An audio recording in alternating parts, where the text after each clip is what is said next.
Hello students, my name is Dr. Amit Parihast and today we are starting with another session of dissolution of partnership.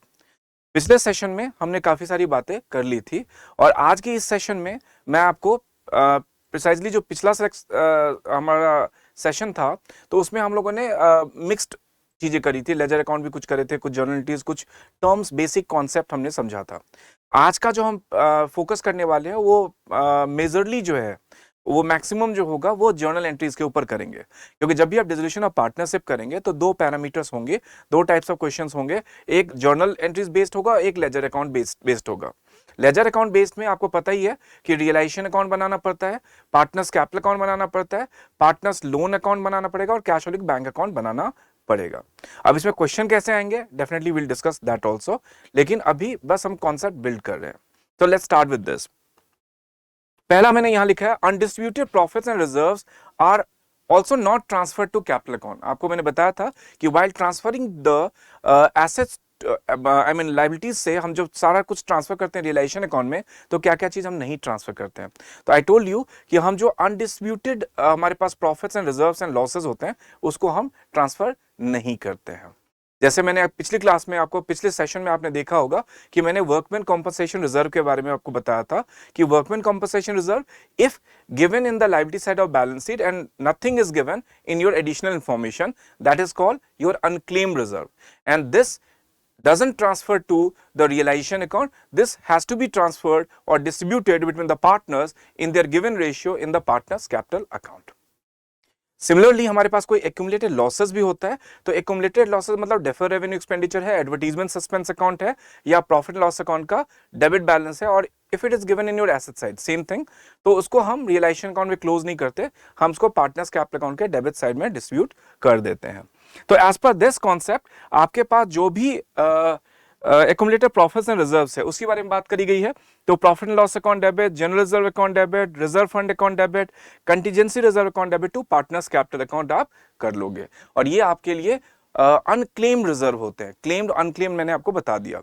Claimed unclaimed सिर्फ दो चीजों में आपको सोचने की जरूरत है, एक तो आपका वर्कमैन कॉम्पनसेशन रिजर्व है और दूसरा आपका इन्वेस्टमेंट फ्लक्चुएशन रिजर्व है। अदरवाइज जनरल रिजर्व हो गया, प्रॉफिट एंड लॉस अकाउंट का क्रेडिट बैलेंस गिवन हो गया, या liability side of balance sheet में हो, या रिवैल्यूएशन रिजर्व गिवन हो, तो या कंटीजेंसी रिजर्व गिवन है, तो उसको डायरेक्टली आप पार्टनर्स कैपिटल अकाउंट में डिस्ट्रीब्यूट कर सकते हैं। और इसके लिए वही जर्नल एंट्रीज हो जाएगी, accumulated profits and reserves account debit to all partners capital account in their old profit and loss sharing ratio. Definitely नया तो कुछ होने वाला नहीं है इसमें, रेशियो ओल्ड रेशियो ही होगा। Now next one is provident fund is a liabilities. जब भी हम लायबिलिटी साइड से करते हैं तो मैंने आपको समझाया था क्या क्या चीज हमें नहीं करनी होती है, तो अभी मैंने उसके बारे में बात करी, एक्यूमुलेटेड प्रॉफिट्स एंड रिजर्व्स के बारे में बात करी। दूसरा जिसका कंटिन्यूएशन में है, सपोज प्रोविडेंट फंड। बच्चे वर्कमैन कॉम्पनसेशन फंड और प्रोविडेंट फंड से थोड़ा कंफ्यूज हो जाते हैं। देखो, वर्कमैन कॉम्पनसेशन फंड जो है वो एक्चुअली रिजर्व है which is created out of the profit, and that is the reason when it doesn't have any use has to be distributed between the partners in their given ratio. But as far as EPF is concerned, employees provident fund is concerned, this is a liabilities for the business. ये business के point of view से एक liabilities है और इसको हमें realisation account में transfer करने की जरूरत है। तो इसमें देख सकते हो, provident fund is a liability on the firm towards employees and hence it is transfer to realisation account. इसको हमें ट्रांसफर करने की जरूरत पड़ेगी। और वर्कमैन कॉम्पनसेशन वगैरह के लिए जो मैंने आपको बताया वही आपको करने की जरूरत है। जैसे आपके पास जो भी क्लेम्ड होगा तो उसको आप ट्रांसफर कर दोगे रियलाइजेशन अकाउंट में। जो अनक्लेम्ड पार्ट है, जैसे कि पिछले सेशन में आपने देखा होगा, सेशन 1 आप चेक करना जरूर, उसमें मैंने 3-4 कंडीशन आपको वर्कमैन कॉम्पनसेशन रिजर्व के समराइज्ड किया हुआ है, समझाया हुआ है, तो डेफिनेटली वो बहुत हेल्प करने वाले हैं आपको इस जर्नल एंट्री में। Now moving to the next. अब हम एसेट्स को कैसे हम बेसिकली सेल करते हैं, तो बहुत सिंपल है। जब भी हम एसेट्स को क्लोज करते थे तो एंट्री क्या होती थी, realisation account debit to sundry assets account, और ये ऑलरेडी हम कर चुके हैं सेशन 1 में, जिसमें मैंने बताया था कि all the assets account has to be transferred to realisation account except cash in hand, cash at bank, accumulated losses, ये हम नहीं ट्रांसफर करते हैं। Apart from this all the asset is being transferred to the realisation account. And provisions भी नहीं करते, जैसे provision for bad and doubtful debts, debtors से रिड्यूस्ड करके दिखाया गया एसेट साइड में, उसको भी हम ट्रांसफर बेसिकली उसको ट्रांसफर इस तरह से नहीं करते। क्योंकि उसके लिए मैंने आपको जर्नलिटीज बताई थी कि provision for bad and doubtful debts हो, प्रोविजन फॉर डेप्रिसिएशन हो, provision for machinery replacement reserve हो। तो इसके लिए हम एंट्री पास करते हैं provision for bad and doubtful debts account debit, machinery replacement reserve account debit to realisation account. इसको हम लायबिलिटीज की तरह कंसिडर या ट्रांसफर करते हैं रियलाइजेशन अकाउंट में। अब बात आती है कि बेसिकली जब भी हमारा बिजनेस क्लोज होगा तो कैसे हम सेटल करेंगे अपने अकाउंट को। तो मैंने आपको पिछले सेशन में एक बताया था कि whenever the business gets started, तो सबसे पहले the businessman has to arrange the capital, then he think about the outsider liabilities, he have to arrange the outsider liabilities, and then the investment process is being made. Similarly जब business बंद होता है तो सबसे पहले हमने assets को cell कर देना है। एसेट्स को सेल करने के बाद जो सबसे पहला पेमेंट होता है वो हमें रियलाइजेशन एक्सपेंसेस के ऊपर करना होता है। आप सोचोगे आउटसाइडर लायबिलिटीज, लेकिन सबसे पहले रियलाइजेशन एक्सपेंसेस को पे ऑफ करना पड़ेगा, एंड देन आउटसाइडर लायबिलिटीज को पे करना पड़ेगा। Then internal liabilities, internal liabilities जब भी मैं बोलता हूं इसका मतलब पार्टनर्स लोन का होगा। उसके बाद आपका नेक्स्ट कैपिटल होगा, और कैपिटल को जो होगा that is the final settlement, जो हम एसेट से जो पैसा आता है इस तरह से हम अपने बिजनेस को, अपने अकाउंट को सेटल करते हैं। अब यहां बात है कि जो हमने एसेट्स को क्लोज तो कर दिया, लायबिलिटीज को क्लोज तो कर दिया, लेकिन एसेट्स को रियलाइज कैसे कैसे कर सकते हैं या लायबिलिटीज को रियलाइज कैसे कैसे कर सकते हैं उसके बारे में हम बात करते हैं। तो बेसिकली इस स्लाइड में मैं आपको बताने वाला हूं कि एसेट्स को जो हम सेल करते हैं तो वो कैसे कैसे हो सकता है। देखो इसके बड़े सारे पैरामीटर्स हो सकते हैं। पहला हो सकता है कि assets can be sold by the firm. So for this the entry should be cash oblique bank account debit to realisation account, ये आप करने वाले हैं। Alright, so cash oblique bank account debit to realisation account ये करने वाले हैं जब फर्म सेल करेगी। So when assets are taken over by partner, so basically ये एक ड्राइंग्स की तरह ही एक्ट करेगा, और इसके लिए आप एंट्री पास करने वाले हैं partners capital account debit to realisation account. Next है कि when assets are taken over by any creditor in full and final settlement of his dues. इसमें 3-4 कंडीशंस होंगे बच्चों जो मैं आपको समझाना चाहता हूं। जस्ट टेक एन एग्जांपल कि creditors and investment taken over by him, any assets taken over by him has a similar value. जैसे क्रेडिटर की वैल्यू हमारे पास बैलेंस शीट के लायबिलिटी साइड में 10,000 की है और क्रेडिटर की वैल्यू भी 10,000 की है, and it is given in the question that investment is taken over by the creditor. तो इसके लिए आपने कोई एंट्री पास नहीं करनी, इसको बोलते हैं सेट ऑफ एंट्री। इसके लिए कोई एंट्री पास आपको करने की जरूरत नहीं है।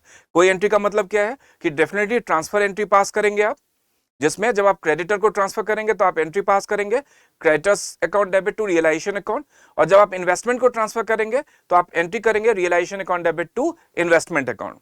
मैं किस एंट्री की बात कर रहा हूं, तो आपको इसकी रियलाइज्ड एंट्री पास करने की जरूरत नहीं है। ना क्रेडिटर की रियलाइज एंट्री की पास करने की जरूरत है, ना इन्वेस्टमेंट की, क्योंकि सिमिलर वैल्यू है। तो क्रेडिटर से हमें क्रेडिटर्स को पे करना है, और जब इन्वेस्टमेंट वो टेक ओवर करेगा तो इसका मतलब है कि वो हमारा कस्टमर बन गया और उससे हमें पैसे भी लेने हैं। तो creditor and customer has a similar value, that is the reason कि ये सेट ऑफ एंट्री हमने पास करा है। सेकंड कंडीशन हो सकता है कि suppose whatever assets taken over by the creditor has a higher value. Let's take an example, investment की वैल्यू 15,000 रुपए की है और क्रेडिटर की वैल्यू से 10,000 रुपए की है। तो इसके लिए एंट्री क्या करोगे, बहुत सिंपल है, up to an extent of 10,000 there is no entry. लेकिन जो 5,000 का extra investment creditor take over कर रहा है, इसके लिए he has to make the payment for the same. तो इसके लिए एंट्री हो जाएगी bank account debit to realisation account. तीसरा क्वेश्चन हो सकता है, मतलब कंडीशन हो सकता है कि when the creditor has a higher value than the investment taken over by him. मैंने asset taken over by him का यहां इन्वेस्टमेंट लिया है एग्जाम्पल। तो सपोज हमारे पास क्रेडिटर की वैल्यू 10,000 रुपए की है और इन्वेस्टमेंट उसने 8,000 रुपए का जो गिवन है बैलेंस शीट में वो टेक ओवर कर लिया है। So up to an extent of 8,000 there is no entry, and उसके बाद जो 2,000 का एक्स्ट्रा अमाउंट अभी भी क्रेडिटर्स का फर्म के पास बचा हुआ है, firm has to clear this amount, और इसके लिए हम realisation account debit to bank account करने वाले हैं।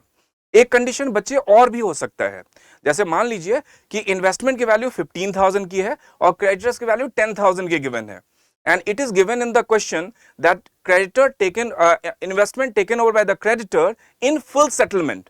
तो इस कंडीशन में भी कोई एंट्री पास आप नहीं करेंगे। नेक्स्ट इसका और भी एक बी पार्ट हो सकता है कि सपोज क्रेडिटर का वैल्यू है 12,000 रुपए की और इन्वेस्टमेंट वो टेक ओवर कर रहा है सिर्फ 10,000 रुपए का, और इसमें गिवन है कि investment is taken over by the creditor in full settlement. तो इसकी भी आप एंट्री पास नहीं करते हैं। इसको बोलते हैं सेट ऑफ एंट्री।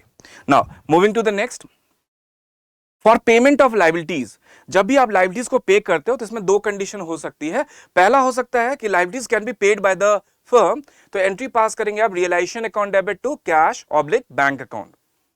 दूसरा कंडीशन हो सकता है कि liabilities can be paid by the partner, so इसके लिए एंट्री हो जाएगी realisation account debit to partners capital account. ये मैंने दो एंट्री मेंशन करा है कि liabilities if paid by the firm in cash, so the entry should be realisation account debit to cash oblique bank account, and if paid by the partner, so the entry should be realization account debit to partners capital account.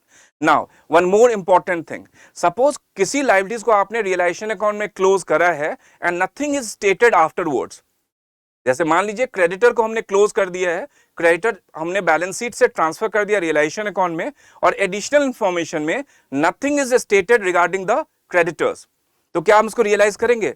100% हम उसको realise करेंगे। और किस value से करेंगे? तो जिस value से हमने ट्रांसफर करा है उसी वैल्यू से हम उसको रियलाइज कर देंगे। और उसकी एंट्री क्या पास करेंगे हम? Realisation account debit to cash oblique bank account. Realisation account debit to partners capital account क्यों नहीं करेंगे? क्योंकि वो इंफॉर्मेशन गिवन ही नहीं है, तो हमें एज्यूम करना पड़ेगा कि ये expenses liabilities born bye the firm था और फर्म ने ही इसकी पेमेंट कर दी है। Now moving to the next, realisation expenses. ये थोड़ा सा इंटरेस्टिंग है और इसको आपको समझने में बहुत आसानी होगी। आप ऐसे भी समझ सकते हो कि paid by firm, born by firm and paid by firm, और इसका मैं आपको एक बहुत अच्छा सा और तरीका, एक ऑल्टरनेटिव दे रहा हूं, ये भी बहुत अच्छा है, ऑर्गेनाइज्ड है, लेकिन मैं आपको एक और भी अच्छा ऑल्टरनेटिव इसी के साथ में देता हूं जो एक ही साथ में हम कर लेंगे। देखो ये born by firm and paid by firm, मैंने यहां पहला कंडीशन ले लिया कि when borne by firm and paid by firm. दूसरा पॉसिबिलिटीज क्या हो सकता है? Borne by firm, paid by partner. जो चारों पांच पॉसिबिलिटीज हो सकती है, मैं उसको यही लेना चाहता हूं, borne by partner, paid by firm. Fourth, borne by partner, paid by partner. Fifth, borne by partner, partner का नाम लिख लेते हैं X, and paid by another partner,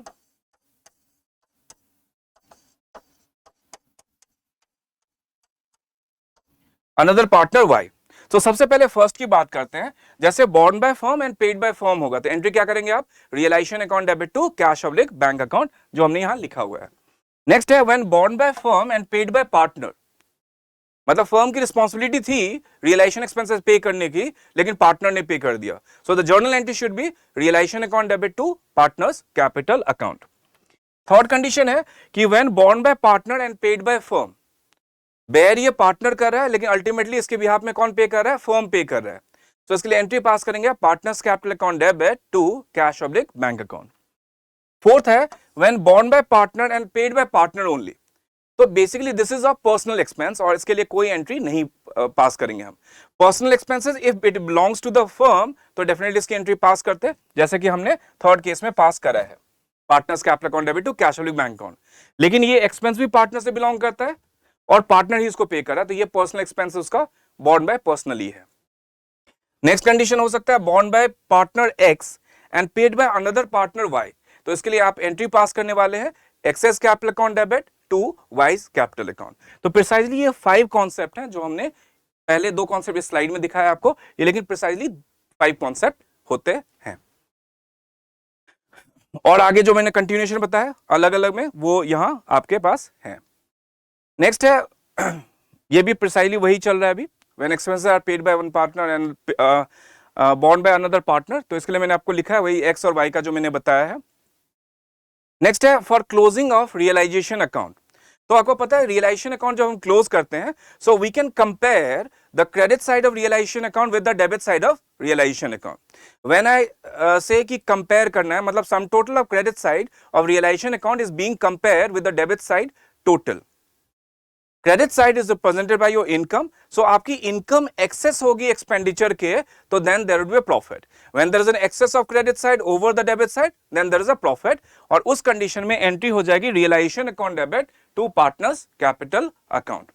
लेकिन सपोज लॉस हो गया तो, when there is an excess of debit side over the credit side हो गया तो, so the entry should be reversed, partners capital account debit to realisation account. Profit और loss आपको उसी रेशियो में, जो गिवन रेशियो है उसी रेशियो में पार्टनर्स को डिस्ट्रीब्यूट कर देना है। ये लॉस के बारे में मैंने बताया हुआ है। नेक्स्ट है प्रिपरेशन ऑफ कैशोलिक बैंक अकाउंट। देखिए कैशोलिक बैंक अकाउंट जो होता है इसमें बैलेंस शीट की तरह एक्ट करता है। हमने पहले भी बनाए थे कैशोलिक बैंक अकाउंट, जब आपने देखा होगा कि क्रेडिट साइड या तो डेबिट साइड को एक्सीड करता है कैश के कंडीशन में, या बैंक के कंडीशन में वाइसा वर्सा हो सकता है, कैश का क्रेडिट बैंक का क्रेडिट साइड डेबिट साइड को एक्सीड कर सकता है या उल्टा भी हो सकता है। लेकिन इसमें जो कैशोलिक बैंक का बैलेंस होगा वो टोटल हो जाएगा, बैलेंस्ड हो जाएगा। So this act like a balance sheet, मतलब this is not balance sheet I am saying, लेकिन this act like a balance sheet, क्योंकि कैशोलिक बैंक अकाउंट आप देखेंगे कि जितना हमारे पास पैसा आया उतना ही तो हम पेमेंट कर पाएंगे। तो जो भी हमारे पास पैसा आया वो हमने रिसीट साइड में लिख दिया और उतना ही हमने पेमेंट कर दी और वो हमने क्रेडिट साइड में कर दी, and that is the reason why the both side of debit and credit side of receipts and payment becomes equal.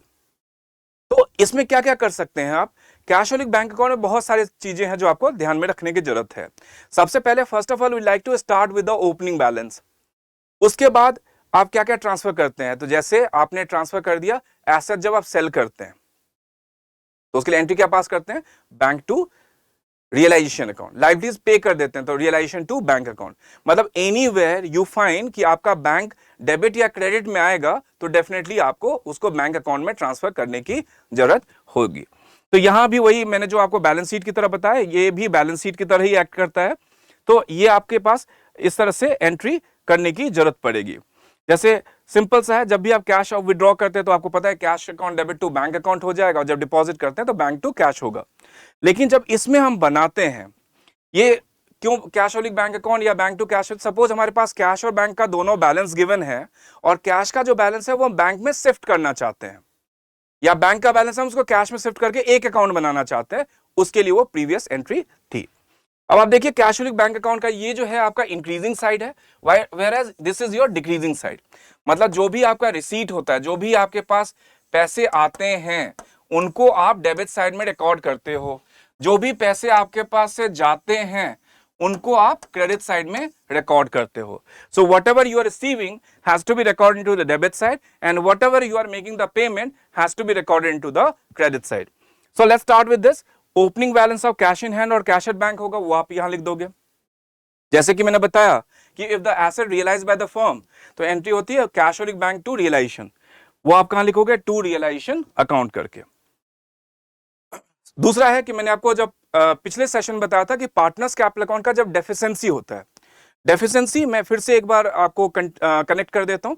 Deficiency का मतलब ये होता है कि when the debit side of partners capital account is greater than the credit side, so the difference amount is called deficiency, and that has to be borne by the partner, that has to be introduced by the partner as an additional capital। उसके लिए entry pass करते हैं हम cash oblique bank account debit to concern partners capital account. तो partners capital account में आपको याद होगा हम क्रेडिट साइड में बाय कैशोलिक बैंक लिखते हैं, लेकिन कैशोलिक बैंक अकाउंट में क्या लिखेंगे हम, in continuation to partners capital account लिखने वाले हैं। ये हमारे पास opening balance cash in hand का होगा। लेकिन सपोज हमारे पास बैंक ओवरड्राफ्ट होता है which is placed in the liability side of your balance sheet, तो उसके लिए हम बाय बैलेंस ब्रॉट डाउन करके हम यहां दिखा सकते हैं। जब भी लायबिलिटीज फर्म पे करती है तो realisation account debit to bank account होता है, और इसके लिए आप बाय रियलाइजेशन अकाउंट कर सकते हैं। जब भी रियलाइजेशन एक्सपेंसेस फर्म पे करती है तो बाय रियलाइजेशन अकाउंट करके आप यहां दिखा सकते हैं उसको।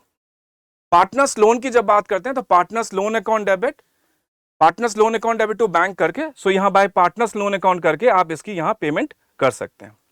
नेक्स्ट है कि at the end of the day जब भी हमारा credit side, excess of credit side over the debit side partners capital account का होता है, तो the firm is liable to pay to the partners. तो इसके लिए एंट्री हम पास करते हैं concern partners capital account debit to cash oblique bank account, और उसकी हम यहां एंट्री क्या पास करते हैं, हमने वहां पार्टनर्स कैपिटल अकाउंट के डेबिट साइड में टू कैशोलिक बैंक अकाउंट लिख दिया, तो हमने कैशोलिक बैंक में क्या लिखना है, बाय पार्टनर्स कैपिटल अकाउंट करके लिखने की जरूरत है। सो इस तरह से आपका जो डेबिट और क्रेडिट साइड का है वो बैलेंस्ड भी हो जाएगा और टोटल भी हो जाएगा। सपोज इस साइड का टोटल 1 लाख रुपए का, तो आप क्रेडिट साइड का भी देखेंगे कि आपका 1 लाख का होगा। सो दैट्स द रीजन कि why it is also I can say कि it is also consider as a balance sheet for dissolution of a partnership, क्योंकि जो भी आपके पास रिसीट्स होगा उससे ज्यादा आप पेमेंट तो कर ही नहीं सकते। तो रिसीट्स मतलब represent by debit side, payment मतलब represented by the credit side, both sides should be equal and total. अब आपको पॉइंट्स टू बी रिमेंबर क्या क्या रखना है, जैसे for realisation and settlement of assets and liabilities all entry will be passed and recorded assets and liabilities. Accumulated profits and losses with the reserves to be transferred to capital account. मैंने उसमें unclaimed और claimed का जो पता है उसका ध्यान रखिएगा। क्लेम्ड को हम रियलाइजेशन अकाउंट में ट्रांसफर करते हैं और अनक्लेम्ड जो होगा उसको पार्टनर्स कैपिटल अकाउंट में ट्रांसफर कर देते हैं। Loan of partner will be paid separately before settlement of capital account. तो कैपिटल अकाउंट से पहले पार्टनर्स का जो लोन होगा वो आप बनाएंगे और उसकी पेमेंट करेंगे। Any profit or loss arising from realization account will be transferred to capital account.